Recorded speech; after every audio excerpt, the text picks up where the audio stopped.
बादलों की गड़गड़ाहट, मूसलाधार बारिश, आसमान में बार बार चमकती बिजली, तूफानी हवा। ऐसा लग रहा था कि बादल फटने को है। आज आसमान गुस्से में है, बह जाएगा सब कुछ। आज मेरे अंदर भी तूफान उमड़ रहा था, जो निरंतर आंखों से आंसू के रूप में बहे जा रहा था, थमने का नाम नहीं ले रहा। मैं भी चाहती थी बह जाए सब कुछ, सारे जज्बात, सारी यादें।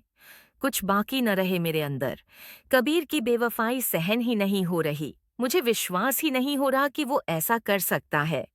मैं, मीरा और मेरे पति कबीर, हम दोनों दो जिस्म मगर एक जान थे। हमारी लव मैरिज हुई थी जब कॉलेज में थे, तब भी हमारी दोस्ती के किस्से मशहूर थे। लोग हमारी मोहब्बत की मिसाल दिया करते। हम दोनों की जौधी भी खूब जमती थी। मेरी सब सहेलियों मुझसे जलने लगी थी। पर शायद यही जिंदगी का दस्तूर है। जिससे हम प्रेम करते हैं वही हमें पीड़ा देता है। पुरानी बातें याद आ रही थीं। मीरा, कहाँ हो तुम? मेरी टाई नहीं मिल रही है।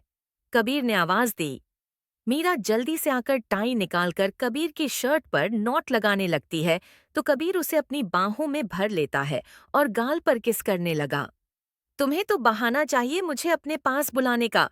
सामने अलमारी में ही तो रखी थी टाई। मीरा ने मुस्कुराते हुए कहा। जल्दी से तैयार होकर बाहर आ जाओ, नाश्ता तैयार है। कहते हुए मीरा बाहर आकर डाइनिंग टेबल पर नाश्ता लगाने लगी। कबीर ने जल्दी से नाश्ता किया और ऑफिस के लिए निकल गया। मीरा टेबल से सब सामान समेटते हुए सोच रही थी कि कितना प्यार करता है कबीर जीरो उससे। शादी को 3 साल हो गए, लेकिन कभी कबीर ने उसे डांटा नहीं, न ही कभी किसी बात पर झगड़ा किया। कबीर हमेशा उसका इतना ध्यान रखता है, उसकी हर इच्छा को पूरा करने की कोशिश करता है। हर शनिवार को फिल्म दिखाने के लिए ले जाता है और फिर दोनों डिनर भी बाहर करते हैं। उसकी जिंदगी में कितनी खुशी है, सोचते हुए मीरा को अपनी किस्मत पर नाज कमाज हो रहा था। इतने में डोरबेल बजी। मीरा ने दरवाजा खोला तो सामने काम वाली बाई राधा खड़ी हुई थी। पानी से क्या नी आमाय का। राधा, तू आज फिर लेट आई है। देख घर कितना गंदा हो रहा है, कल आंधी आने के कारण बर्तन भी सारे झूठे पड़े हैं। मीरा की सास शारदा की आवाज आई।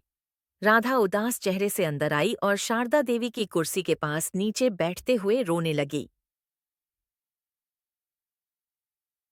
हमारी तो किस्मत ही खराब है बड़ी बीबी जी।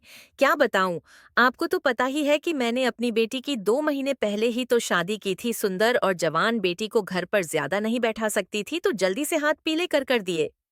लड़का सरकारी बस का ड्राइवर था। मैंने सोचा कि सब ठीक ठाक है तो शादी कर दी। पर जब किस्मत में ही सुख ना हो तो कोई क्या करे। आज सुबह फोन आया कि उसका एक्सीडेंट हो गया है और वो चल बसा। बीबी जी, मेरी फूल सी बच्ची विधवा हो गई, कहते हुए जोर से रोने लगी। मीरा उसे पानी पिलाते हुए चुप कराने लगी। शारदा देवी ने भी उसे समझाया और कुछ रुपए भी दिए। राधा थोड़ी देर बाद चली गई।